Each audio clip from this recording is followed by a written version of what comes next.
handed my daughter's arrogant fiancé an eviction notice on his wedding day. He tried to rent a luxury estate using a forged bank transfer. He had no idea the working-class mother he banned from the ceremony actually owned the venue. But to understand how I got here, I need to take you back to the beginning. I received my only daughter's wedding invitation on a Tuesday. By Wednesday, she had uninvited me for being too poor to fit the aesthetic. It was 2:15 a.m. I was sitting in my minimalist home office in Rhinebeck. The autumn wind was rattling the glass panes of the French doors.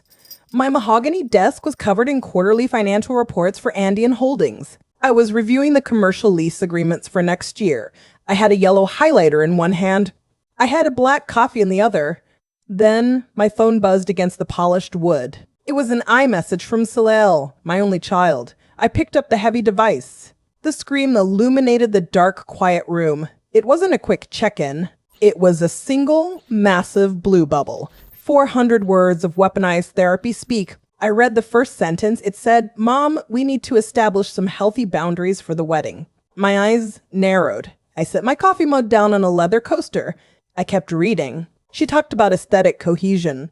She mentioned the strict black-tie dress code. She said Mercer's family was very traditional. Then I hit the third paragraph. The cursor was resting right below a sentence that stopped my breath. The words burned themselves into my retinas. "Margot just feels your presence might confuse the guests regarding our family background." Confuse the guests. I set the phone down carefully on the desk. My hands went completely numb. I could feel my heartbeat pounding in my throat. Margot. Mercer's elitist, manipulative mother, a woman whose entire personality is her country club membership. She thought my immigrant parents' sacrifices were a liability. She thought the calluses on my father's hands were a stain on her perfect event. And Soleil agreed with her. Soleil, who now speaks with a fabricated, breathy accent just to please Mercer's family.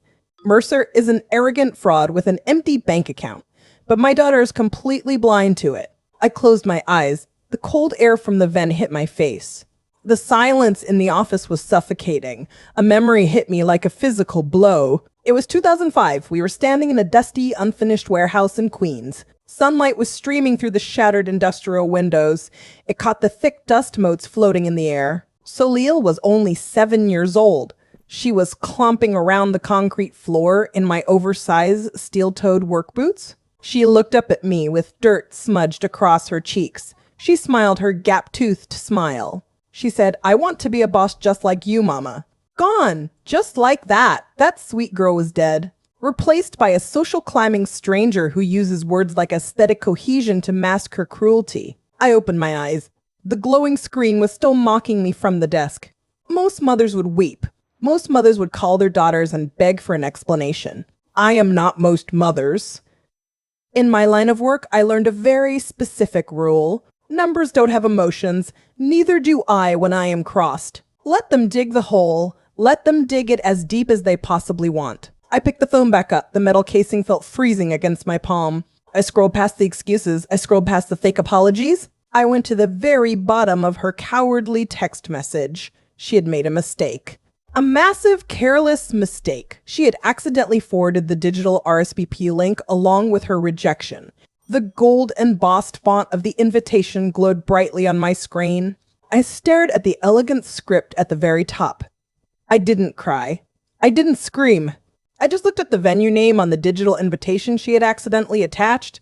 Blackwood Manor. She had no idea. Topic Chapter 2. I stared at the glowing pixels on my laptop screen. Blackwood Manor.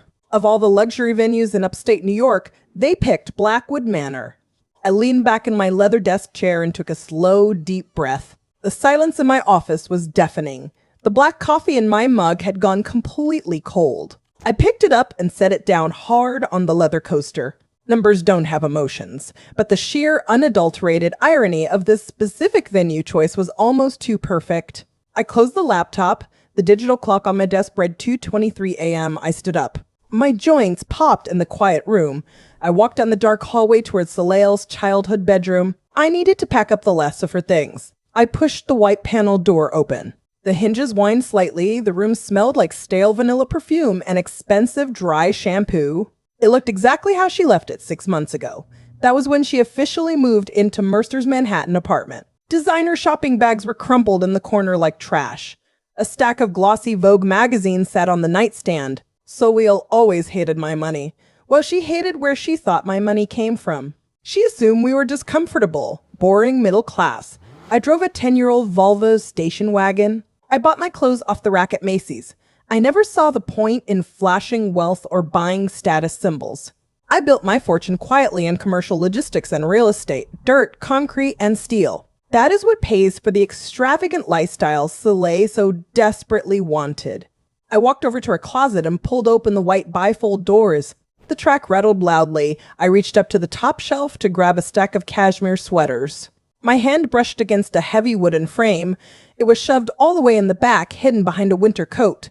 I pulled it out into the overhead light. It was an old silver-framed photo of me. I was wearing a yellow hard hat, standing on a loading dock in Queens.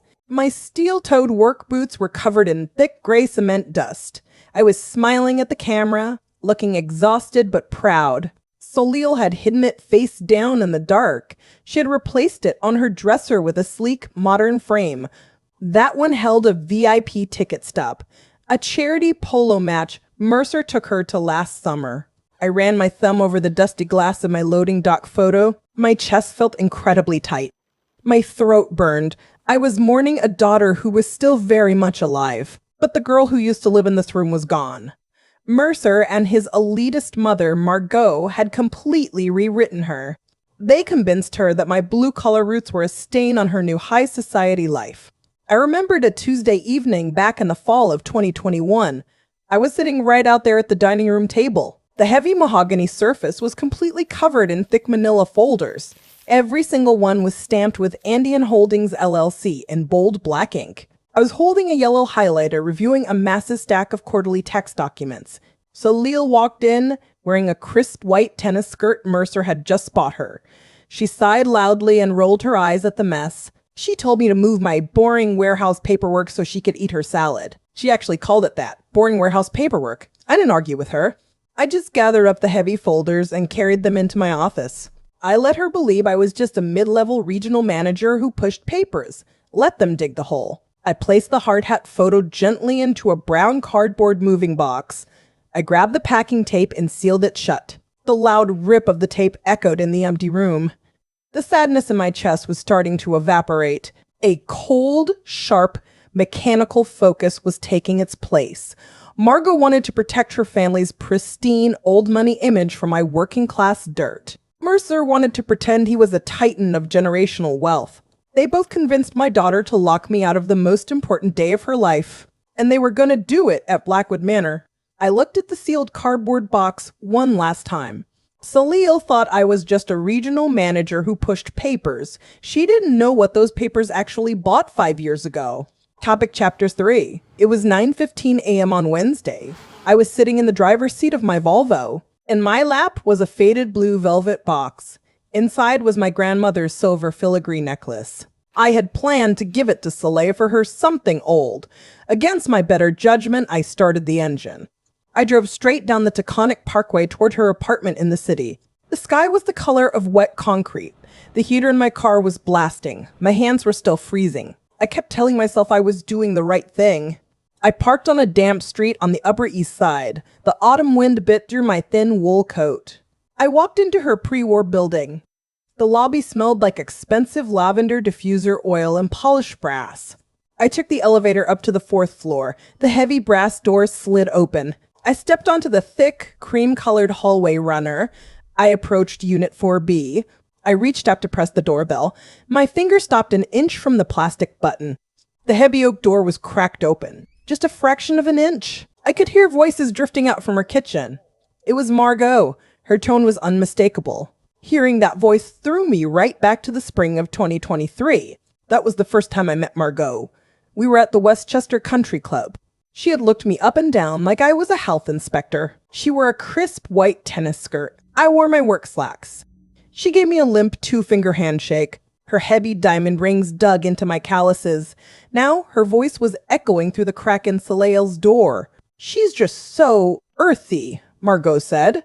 I froze. My grip tightened on the velvet box. My knuckles turned white. "It doesn't fit the Blackwood aesthetic, darling." Then Mercer chimed in.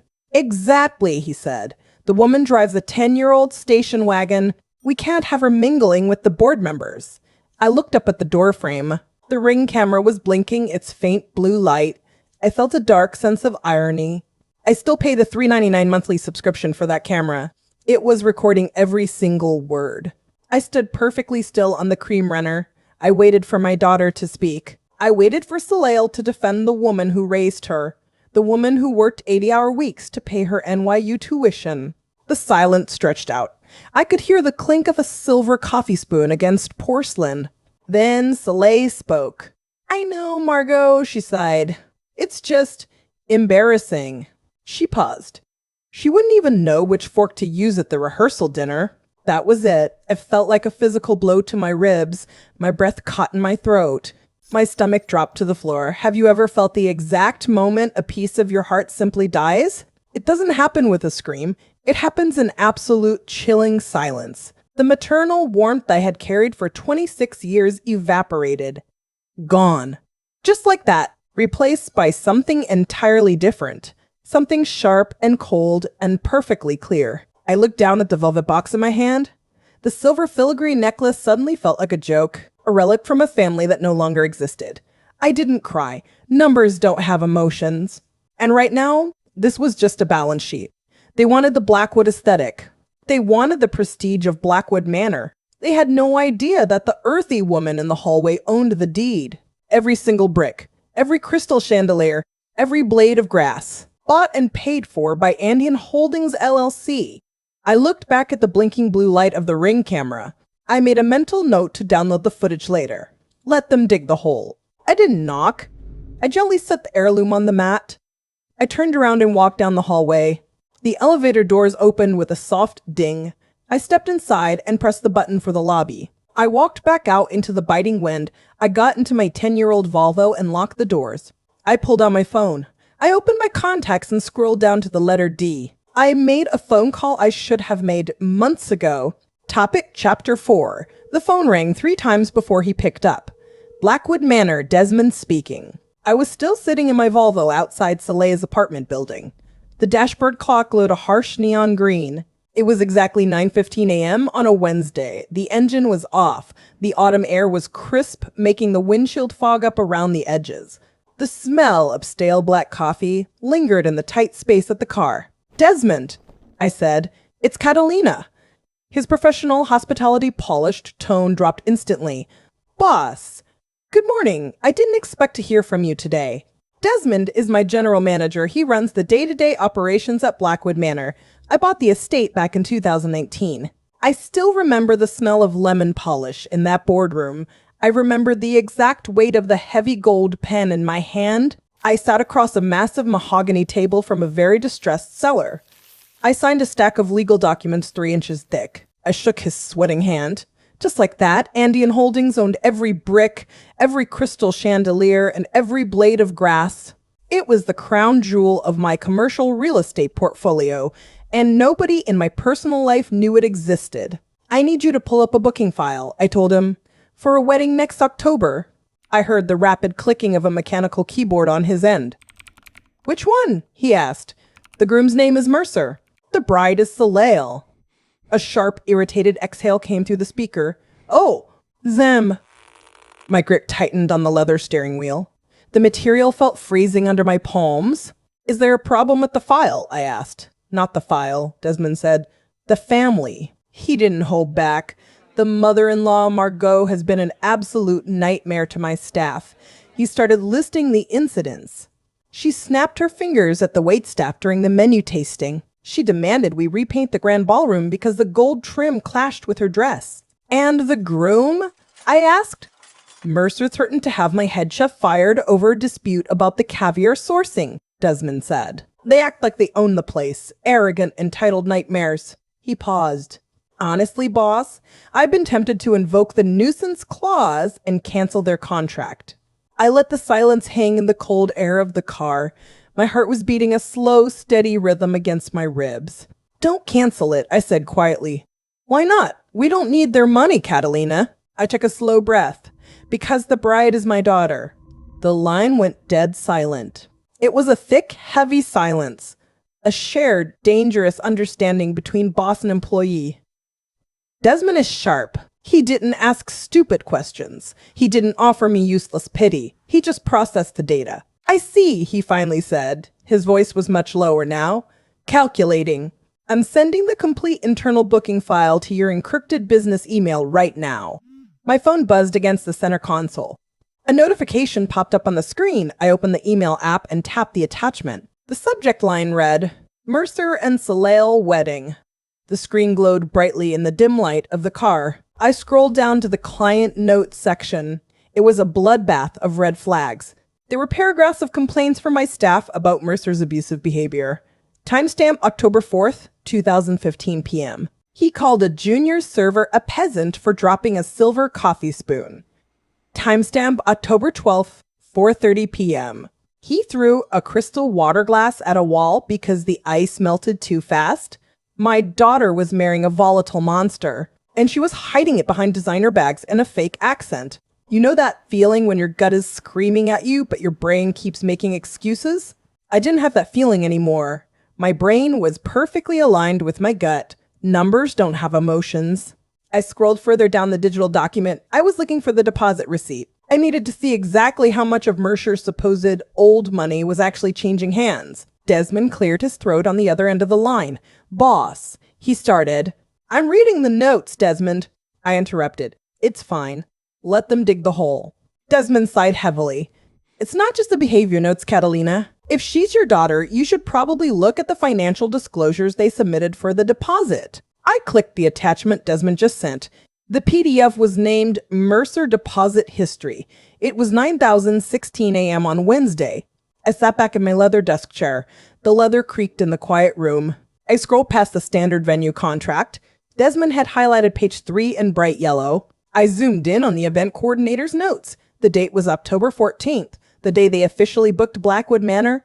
Mercer had insisted on paying the initial deposit in person. He didn't want to use the online portal. He wanted an audience. The coordinator's notes painted a pathetic picture. Mercer walked into the main lobby. He pulled out a heavy metal black card. He tossed it onto the marble reception desk. It made a loud, obnoxious clinking sound. He told the staff not to worry about the $25,000 charge. He loudly joked about his massive daily spending limits. He made sure everyone in the lobby heard him. The coordinator ran the card to the terminal. The machine beeped. Declined. Mercer's face turned red. The note said he immediately blamed a fraud alert. He claimed his wealth manager was being overly cautious. He made a huge show of huffing and puffing. He loudly promised to fire his private banker in the morning. Then he pulled out a leather-bound checkbook. He wrote a personal check for the deposit instead. My mind snapped back to Thanksgiving last year. We were sitting around my mahogany dining table. Mercer was swirling a glass of cheap Pinot Noir. He had brought the bottle himself. He was holding it up to the light like a vintage Bordeaux. He looked right at me with this arrogant smirk. He said, Catalina, you should really look into offshore tax shelters. He spent the next 20 minutes bragging about his family trust. He claimed his wealth was tied up in Swiss holding companies. I just nodded and drank my water. I let him talk. Let them dig the hole. I blinked and looked back at my computer monitor. Page 4 of the PDF was a high-resolution scan of that personal check. I leaned in close to the screen. I stared at the 9-digit routing number at the bottom left corner. Numbers don't have emotions. They also don't lie. I deal with commercial lenders every single day. I know banking codes. I opened a new browser tab. I typed the routing number into the Federal Reserve directory. I hit enter. The search results loaded instantly. My hands went completely still. That routing number didn't belong to Chase Private Client. It didn't belong to Goldman Sachs. It belonged to a tiny regional credit union in New Jersey, a bank notorious for subprime auto loans and secured credit cards. You don't keep a multi-million-dollar family trust in a subprime credit union. You bank there when traditional institutions blacklist you. You bank there when your credit score is in the gutter. A cold, predatory amusement washed over me. I picked up my mug. The black coffee was lukewarm. I took a slow sip anyway. The ceramic clinked against my desk. Mercer wasn't old money. Mercer was completely broke. He was a financial con artist wearing a rented tuxedo, and his mother, Margot's, She was probably drowning in debt right alongside him. They were trying to fund a six-figure wedding with phantom money. Have you ever caught someone in a lie so massive it almost felt like a work of art? They were using my daughter. They were using Soleil to buy time, or status, or both. I picked up my cell phone. The screen was cold against my palm. I dialed Desmond's direct line. He answered on the first ring. He said, "Did you see it?" I told him I saw exactly what I needed to see. I told Desmond to run the check. I already knew what was going to happen. I just needed the paper trail of the bounce. Desmond called back at exactly 9:22 a.m. "Insufficient funds," he said. The words hung in the air like cheap perfume. I was still sitting at my mahogany desk in my home office. I took a slow sip of my black coffee. It was lukewarm now. I didn't care. I asked Desmond to email me the official bank rejection. The PDF landed in my inbox 3 seconds later. There it was in black and white, return code R01. I set my ceramic mug down on a leather coaster. I opened a new tab on my computer monitor. In commercial real estate, you learn how to hunt. You don't survive 30 years without knowing how to dig. I logged into my corporate LexisNexis account. I started with Mercer. I typed his full legal name and hit enter. The mechanical keyboard clacked loudly in the quiet room. The screen loaded. My eyes scanned the glowing text. It was an absolute financial bloodbath. 3 maxed out credit cards. 2 outstanding tax liens from the state of New York. He didn't even own that Manhattan apartment. It was a short-term corporate sublet. I leaned back in my leather desk chair. The leather creaked. A cold, predatory smile crept onto my face. Mercer was just the appetizer. I wanted the main course. I typed Margot's name into the search bar. My mind flashed back to a dinner 6 months ago. We were at the Westchester Country Club. Margot was wearing a crisp white tennis skirt. She waved a perfectly manicured hand in my face. Her diamond rings caught the light. She looked at me and smiled, that smug, patronizing smile. "We will generously cover the entire wedding," she said. "We simply must ensure it meets our family's standards." I had offered to split the costs. She actually laughed at me. She took a sip of her expensive sparkling water and looked away. I blinked, pulling myself back to the present. I stared at the search results on my monitor. The family standards were a complete illusion. I pulled up the deed history for Margot's Upper East Side townhouse. I clicked print. The laser printer in the corner whirred to life. I walked over and grabbed the warm paper. I placed the public record summary flat on my mahogany desk. I grabbed a yellow highlighter. There it was. A notice of default. Margot had taken out 3 separate loans against the property. She hadn't made a mortgage payment in 11 months. The total debt was staggering. Millions of dollars underwater. I dragged the yellow highlighter across the bottom of the page. The bank had scheduled a foreclosure auction. I looked at the date. My hands went completely still. The breath caught in my throat. I felt a sudden freezing chill run down my spine. The wedding was scheduled for October 28th. The foreclosure auction was set for November 18th. Exactly 3 weeks later. Numbers don't have emotions. They tell a very clear, undeniable story. Margot and Mercer were completely bankrupt. A heavy knot formed in my stomach. I looked at the stack of legal documents. If I handed this proof to Soleil, would she even believe me? She was so desperate for their approval, she'd adopted a fake accent just to fit in with them. She might actually defend these frauds. Let them dig the hole, I reminded myself. I tapped my heavy gold pen against the mahogany desk. I looked back down at the highlighted foreclosure date. I thought about the extravagant venue. I thought about the massive guest list of old money elites. They weren't paying for a wedding. They were staging a high society networking event to beg for investor bailouts. And they were using my daughter as the prop. I picked up my phone and called Desmond. It was 9:35 a.m. on Wednesday. The R01 bounce code was still glowing on my computer monitor. He answered on the first ring. The background noise of the Blackwood Manor lobby echoed through the speaker. I gave him his instructions. "Do not notify Mercer about the bounce check," I said. Desmond hesitated. "Normally we cancel the hold immediately, Catalina. The venue policy requires a clear deposit." I stared at the foreclosure auction date highlighted on my mahogany desk.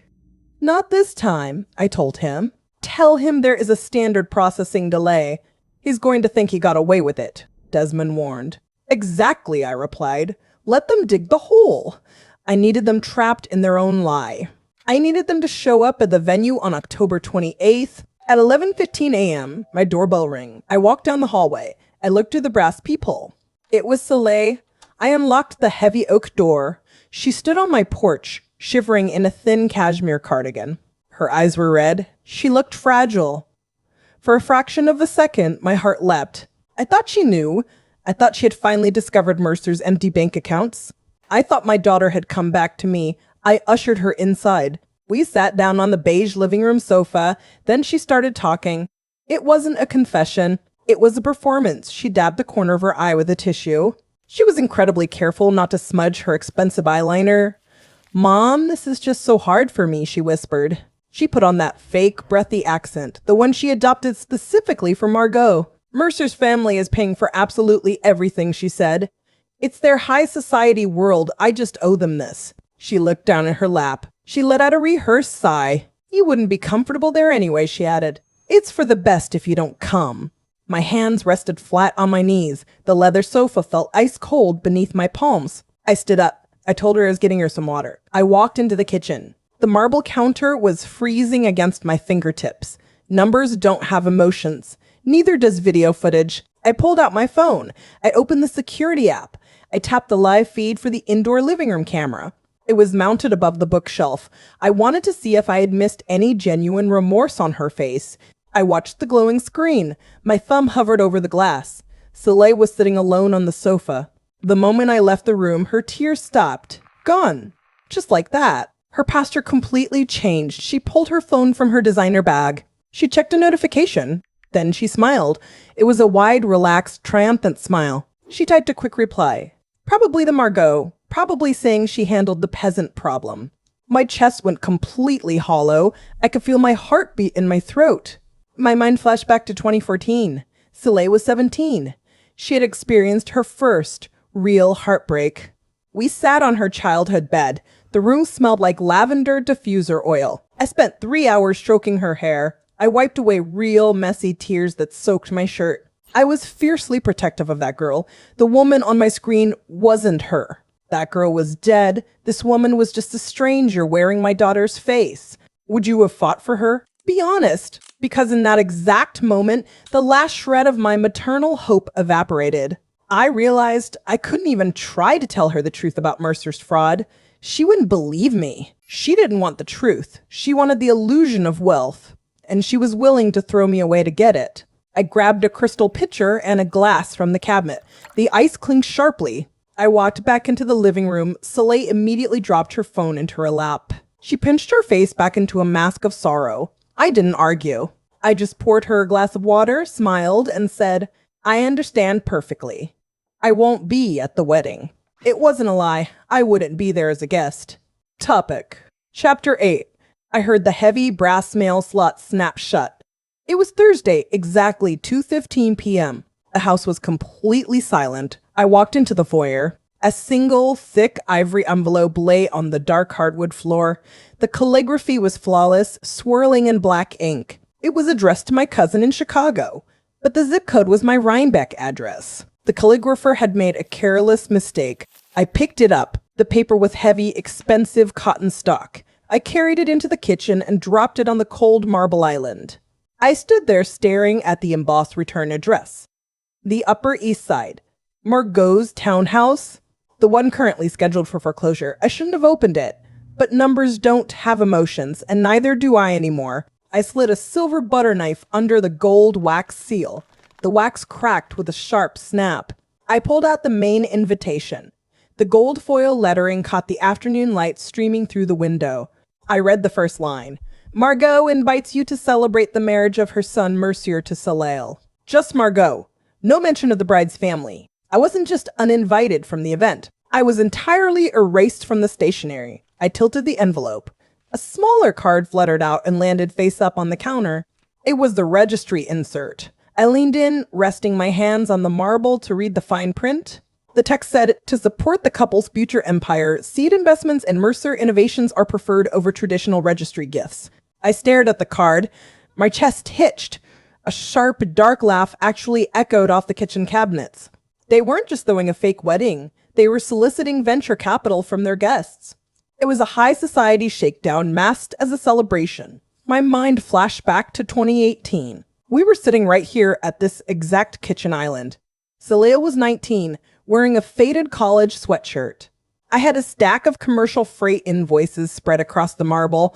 I was holding a red felt-tip pen. I was teaching her the family business. I tapped the pen on a fake routing number. I told her, always look at where the money actually goes, Celia. I dragged the red ink in a hard circle around the fraudulent charge. Scammers always hide behind big words and shiny letterheads. She had nodded so seriously back then. She promised she would always verify the details. Now she was marrying the shiny letterhead. I picked up my phone from the counter. The glass screen was cold against my palm. I opened my messages. I had a new text from Desmond. The timestamp was 2:22 p.m. The text said, Margot just called the venue office. She has a new demand for the reception. I typed back immediately. What does she want now? Desmond's reply popped up 3 seconds later. She insists on hiring her own private security firm for the front gates. I watched the typing bubble appear again. She said she needs them to keep out the riffraff. I gripped the edge of the kitchen island. My knuckles went completely white. The riffraff. She meant me. She meant my working class family. Margot was drowning in millions of dollars of debt. Mercer's heavy metal card had already bounced the $25,000 deposit, yet they were hiring private guards for a venue they didn't even own? I looked at the ceiling, doing the math in my head. How much debt will Mercer rack up with the venue before October 28th? I looked down at the gold-foiled investment card. The sheer arrogance of it was breathtaking. They were turning my daughter's wedding into a GoFundMe for a fake company. I texted Desmond, approve every single upgrade they ask for, let them hang themselves. Topic Chapter 9. I was driving south on the Taconic Parkway when my phone vibrated. The dashboard clock read 20:45 p.m. Rain was starting to smear across the windshield. The heater was blasting warm air at my feet. The caller ID flashed Desmond's name on the digital display. I tapped the steering wheel button to answer. The Bluetooth connected with a sharp, echoing beep. You're going to want to hear this, Desmond said. His voice was tight with disbelief. Mercer is completely losing his mind. I kept my eyes on the wet asphalt ahead. The windshield wipers thumped rhythmically. I asked him what happened. Desmond let out a hard, dry laugh. He just demanded a massive floral upgrade. Mercer wanted 50 centerpieces of imported white orchids. He also demanded top-tier vintage champagne for the toast and a custom beluga caviar bar for the cocktail hour. He claimed the current menu was embarrassing for his high-net-worth guests. I turned up the volume dial on the center console. Desmond read Mercer's exact email out loud. Mercer threatened to ruin Blackwood Manor's reputation on social media. He promised a 1-star review campaign if we didn't comp the upgrades. He called it a standard courtesy for elite clientele. He actually typed the words, "Do you know who my investors are?" My phone buzzed with an incoming text message. I pulled the Volvo onto the gravel shoulder. I put the car in park. I opened the message thread from Desmond. It was a screenshot of the venue's emergency phone log. 14 missed calls from Mercer's number. The timestamps were all between 2014 a.m. and 30:47 a.m. A wealthy man doesn't panic call a venue at 3 in the morning. A desperate man does. I stared at the glowing screen. I could practically smell the cheap cologne and fear. It took me right back to a dinner we had exactly 1 year ago. We were at a pretentious steakhouse in Manhattan. The air smelled like truffle oil and aged beef. The waiter brought the black leather checkbook to the table. Mercer threw down his heavy metal black card with a smug little smirk. 5 minutes later, the waiter returned. The card had been declined. Mercer's face flushed a violent, blotchy red. He stood up abruptly. His chair scraped loudly against the hardwood floor. He started screaming at the poor kid in the apron. He blamed the restaurant's faulty machine. He called the waiter an incompetent peasant. I remember looking across the table at Soleil. She just stared down at her lap. She was twisting her white linen napkin into knots. She knew he was broke right then. She just didn't care. I shifted the car back into drive. I merged back onto the highway. The tires hummed loudly against the wet road. Give him the orchids, I told Desmond. Give him the vintage champagne. Give him the caviar. Desmond paused for a long, heavy second. He asked if I was serious. I told him I was dead serious. But there was a catch. I instructed Desmond to draft a formal addendum for every single request. Every white petal. Every drop of alcohol. Every single fish egg. I wanted it all itemized on official Blackwood Manor letterhead. I told him to require Mercer's digital signature for each edition. Let them dig the hole. Then Desmond brought up Margot. She had finalized her private security demands. She wanted 4 armed guards at the main iron gates. They were instructed to cross-reference every ID against a strict VIP list. Their explicit orders were to keep my working-class family out. They even had a printed photo of my brother's truck. I gripped the leather steering wheel tightly. My knuckles turned stark white. I told Desmond to approve the security team. In fact, I told him to give them full access to the grounds. They worked for the venue now. They just didn't know it yet. I asked Desmond to run the current total. I heard his mechanical keyboard clacking over the speaker. The numbers were stacking up beautifully. The orchids added $15,000. The champagne added another $22,000. The caviar bar pushed it entirely over the edge. Numbers don't have emotions. Desmond took a deep breath. He read the final tally out loud. The final bill was sitting at $142,000, and the final payment deadline was in exactly 48 hours. Topic Chapter 10. I sat in the Volvo staring at the dashboard clock. It was 2047 p.m. on Thursday. The Bluetooth had just disconnected. Desmond had given Mercer exactly 48 hours to pay the final balance, $142,000. The trap was officially set. Now I just had to wait. I drove back to my house in silence. My grip on the steering wheel was tight. I didn't sleep much that night. I paced the hardwood floors of my living room. I drank 3 cups of black coffee. Friday morning finally arrived. I was sitting at the mahogany desk in my home office. The digital clock read 9:15 a.m. The house was completely silent. Sunlight was streaming through the blinds, casting long shadows across my commercial lease agreements. My phone suddenly buzzed against the leather coaster. It was a text from Desmond. The message read, "Check your email. He actually sent it." I froze. My hands went completely still. Mercer actually paid the venue? It didn't make sense. The LexisNexis report proved he was bankrupt. His accounts were overdrawn. He didn't have a dime. I grabbed my mouse and clicked open my inbox. There was a forwarded email from Mercer to the venue's billing department. Attached was a single PDF file. The subject line read, "Final wire, transfer confirmation." I took a slow breath. I could feel my heartbeat in my throat. I double-clicked the attachment. The document filled my large desktop monitor. At first glance, it looked completely legitimate. It had the logo of a major national bank at the top. It showed a completed transfer status. The amount was exactly $142,000 and cents. But numbers don't have emotions, and liars always leave a trace. I leaned closer to the screen. My nose was almost touching the glass. Something about the font felt slightly wrong. I held down the control key and scrolled my mouse wheel. The document zoomed in to 400%. There it was. The bank logo at the top left corner was heavily pixelated. The edges of the letters were blurry and distorted. The rest of the text was perfectly crisp. You don't get that on a real banking portal. That only happens in Photoshop. A cold sensation washed over my skin. I scrolled down to the transaction details section. My eyes scanned the route and numbers. They didn't align properly with the margins. The spacing was completely uneven. Then I saw the final nail in his coffin. Under the confirmation code, there was a header for the processing status. The word transaction was misspelled. Transaction. Transacion. He forgot the second T. A cold, predatory smile spread across my face. I leaned back in my heavy leather desk chair. The leather creaked in the quiet room. This feeling was incredibly familiar. It took me straight back to a cramped Queen's office in 2012. I was reviewing fraudulent manifests from a shady commercial shipping partner. The room smelled like stale coffee and diesel exhaust. I remember standing by the dirty window. I held 2 printed invoices up to the afternoon light. I was comparing the ink density on the customs stamps. That vendor had tried to fake a federal import document. I crushed his business in 3 days with a red felt tip pen and 1 phone call. Mercer had just made the exact same mistake. But this was so much worse. He didn't just lie to my daughter about his wealth. He didn't just bounce a personal check from a subprime credit union. He forged a wire transfer confirmation. He submitted a fabricated financial document to a corporate entity. He did it to secure a luxury venue across state lines.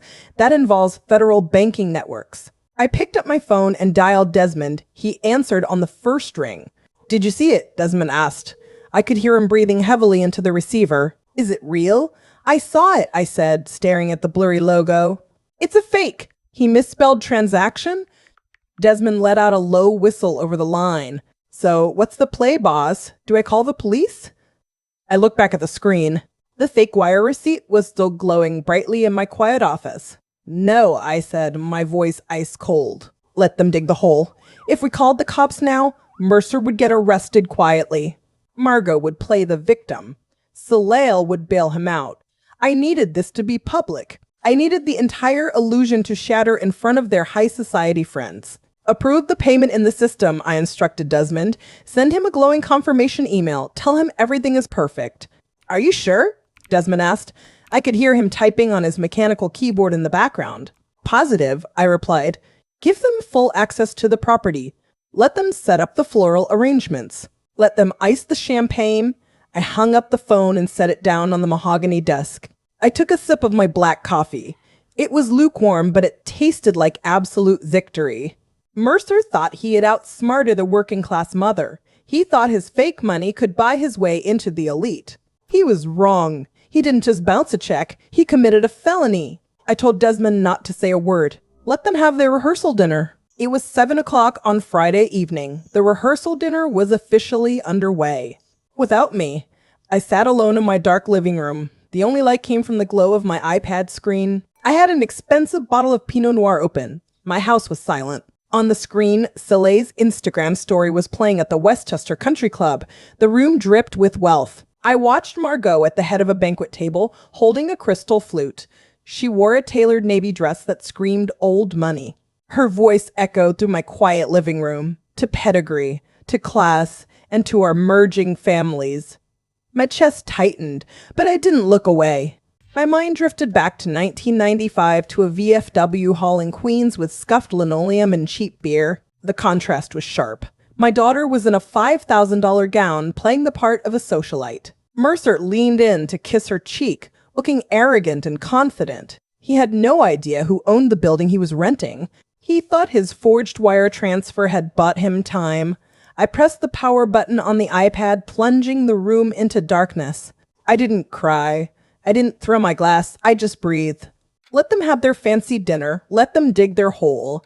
I wasn't going to call the police on Mercer. That would be too easy. Margot cared about public image above all else. I was going to strip it away in front of everyone she invited. I stood up, my movement steady. Tomorrow was October 28th. The 48-hour payment deadline would expire at 9 in the morning. The trap was set. I walked upstairs to my bedroom, needing rest. The eviction notice I had drafted for the morning required a very steady hand. Saturday morning arrived with a hard frost. The digital clock on my nightstand flipped to 9 a.m. The 48-hour deadline was officially dead. I sat at my mahogany desk, staring at the laptop screen. Not a single cent had been wired. Mercer had failed. I opened the bottom drawer and pulled out a stack of heavy, cream-colored legal paper. I loaded it into the laser printer. The machine hummed to life. I watched the final eviction notice slide into the tray. It was a beautiful document. I picked up my heavy gold pen. I signed my name at the bottom in blue ink. The ink bled slightly into the thick paper. Exactly $142,000 in unpaid venue fees, plus federal wire fraud, plus a bounce deposit. The paper trail is flawless. Numbers don't have emotions. I folded the document sharply. I slid it into a thick manila envelope. I walked downstairs and grabbed my keys from the kitchen marble counter. The house was dead quiet. I stepped outside into the crisp autumn air. I climbed into my 10-year-old Volvo station wagon. The leather seat was freezing against my legs. I tossed the envelope onto the passenger side. I pulled out of my driveway and headed toward the Taconic Parkway. The heater blasted warm air against my frozen hands. I gripped the steering wheel tight. I looked at the dashboard clock. It was 9:45 a.m. The wedding ceremony was scheduled for noon. The guests would already be arriving for the pre-reception champagne hour. Driving always makes me think. My mind flashed back to a hospital room in Queens. 1998. The fluorescent lights were buzzing overhead, giving the room a sickly yellow glow. I was exhausted, holding a tiny baby wrapped in a striped hospital blanket. Soleil! I touched her little cheek that night. I made a promise to the universe in that sterile room. I swore I would never let anyone make my daughter feel small. I laughed out loud in the empty car. The sound was bitter and harsh. I kept that promise. I built a commercial real estate empire so she would never have to struggle. I bought the very ground she walks on, and she used it to make me feel small instead. Let them dig the hole. I turned onto the private access road for Blackwood Manor. The trees were blazing with orange and red leaves. The massive wrought iron gates loomed ahead. I flipped on my dash cam. The little red recording light blinked on the screen. I wanted a permanent, high-definition record of this morning. I pulled the Volvo right up to the front entrance. The gravel crunched loudly under my tires. The venue looked spectacular in the morning light. White floral arches framed the heavy oak doors. Valet stands were already set up with velvet ropes. And there she was, Margot. She was standing near the entrance, barking orders at a terrified florist. She wore a tailored navy dress that probably cost $5,000. She held an expensive sparkling water in one hand. She turned her head and saw my car, a 10-year-old Volvo idling in her high society driveway. I watched her face through the windshield. Her expression twisted into pure, unfiltered disgust. She didn't recognize me behind the glare of the glass. She just saw a working-class car ruining her perfect aesthetic. She pointed a manicured finger directly at my hood. She yelled something to a man standing nearby. He was a burly guy in a black suit with an earpiece. Margot's private security, the team she hired specifically to keep my family out. The guard nodded and started walking toward my car. Margot crossed her arms, looking incredibly smug. She took a sip of her sparkling water. She thought she was swatting away a stray dog. My hands were completely steady. My heartbeat was slow and calm. I felt a rush of utter, unshakable confidence. I picked up the manila envelope from the passenger seat. I pulled out my New York State driver's license. I rested both on my lap. The guard reached my driver's side door. He looked annoyed, adjusting his earpiece. He tapped his knuckles against the glass. The guard tapped on my window, telling me I was trespassing on private property. I rolled it down, handed him my ID, and said, "I know, it's mine." The security guard stared at my New York State driver's license. His eyes darted from the plastic card to my face. He traced his thumb over my date of birth. Then he looked down at his heavy aluminum clipboard. The master security protocol was clipped to the front. The name at the very top, printed in bold black ink, was Andean Holdings, LLC. Directly underneath it, my name was listed as the sole managing member. I watched the tension drain completely out of his shoulders. His rigid posture deflated. He handed the plastic license back to me. "My apologies, ma'am," he said. He took 2 large steps backward, clearing my path to the entrance. Margot's jaw actually dropped. She clutched the collar of her thin cashmere cardigan. "What are you doing?" she snapped at him. She pointed a trembling finger at my chest. "Remove this woman immediately. She is trespassing on a private event." The guard didn't even look at her. He just shook his head. "I can't do that, ma'am," he said quietly. "She owns the property." The crisp autumn air went dead silent. I could hear the gravel crunching under my boots. Margot let out a breathless, high-pitched laugh. "That is absurd," she scoffed. "She's a regional manager. She lives in Queens." Just then, the heavy oak front doors of Blackwood Manor swung open. The brass hinges groaned loudly. Desmond walked out onto the massive limestone portico. He was wearing his perfectly tailored navy suit. He carried a thick manila envelope and a silver tray. "Good morning, Catalina," Desmond called out. His calm voice echoed across the expansive gravel driveway. He walked straight down the steps, completely ignoring Margot. He stopped right beside me. "The final accounting is ready, boss," Desmond said. He handed me the heavy manila envelope. Margot's face turned the color of wet ash. The commotion had drawn a crowd of early arrivals. Wealthy guests were gathering on the front terrace. Many were holding crystal champagne flutes. Then the glass double doors pushed open again. Soleil and Mercer stepped out into the morning light. Soleil was wearing her $5,000 rehearsal gown. Her hair was perfectly pinned with pearl accessories. She froze at the top of the limestone stairs, her eyes locked onto my face. "Mom," she whispered. Her voice barely carried over the quiet courtyard. Mercer stepped up right beside her. He aggressively adjusted his silk tie. He glared down at me with absolute disgust. Looking at his arrogant face brought it all back. I remembered our very first dinner together 2 years ago.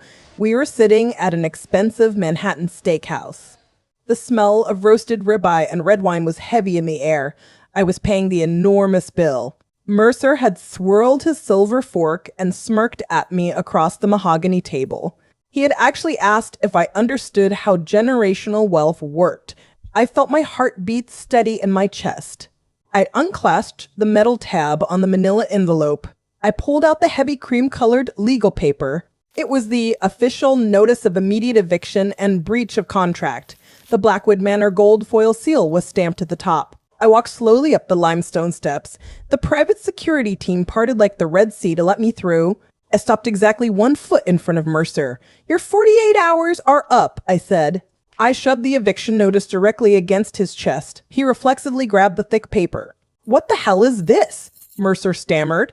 His hands were shaking so hard the paper rattled. "That is a bill for $142,000, I said loudly. I wanted the guests on the terrace to hear every single syllable.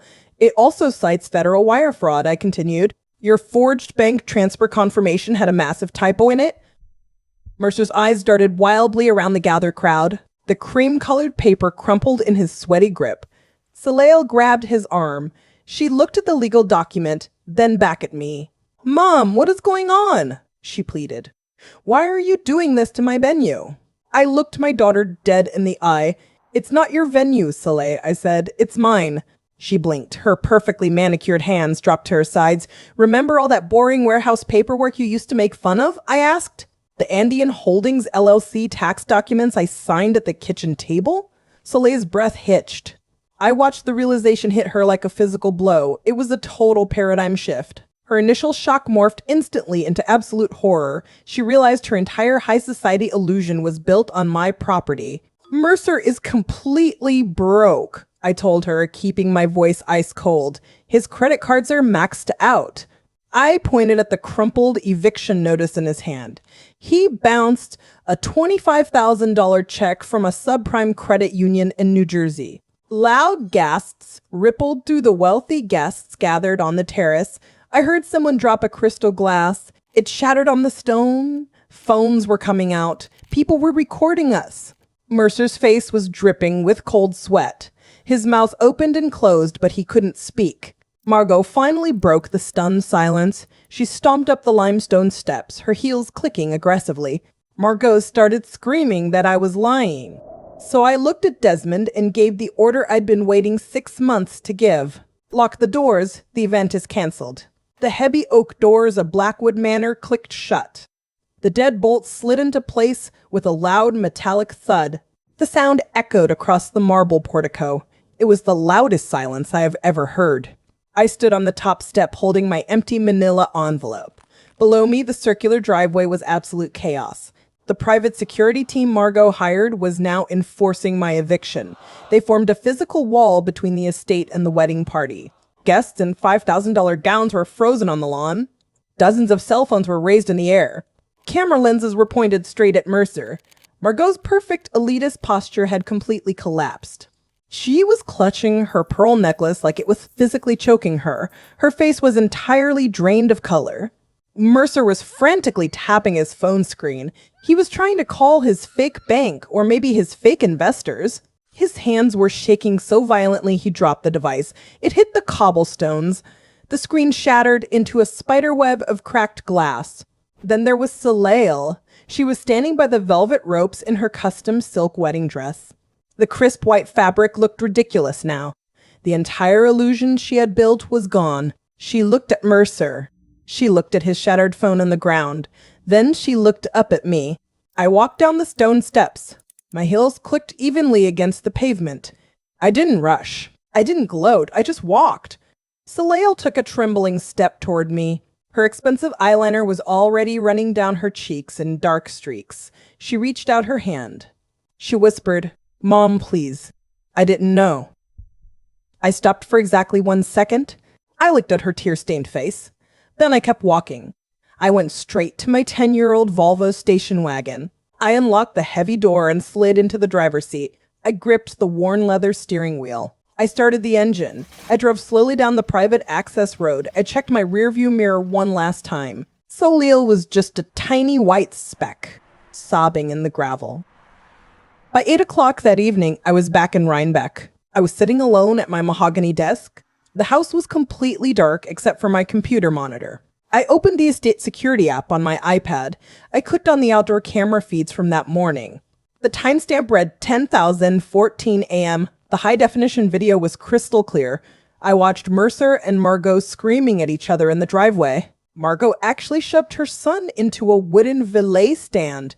Behind them, a long line of luxury cars was reversing out of the iron gates. The great investor pool was fleeing the scene. The caterers were loading their untouched silver trays back into the trucks.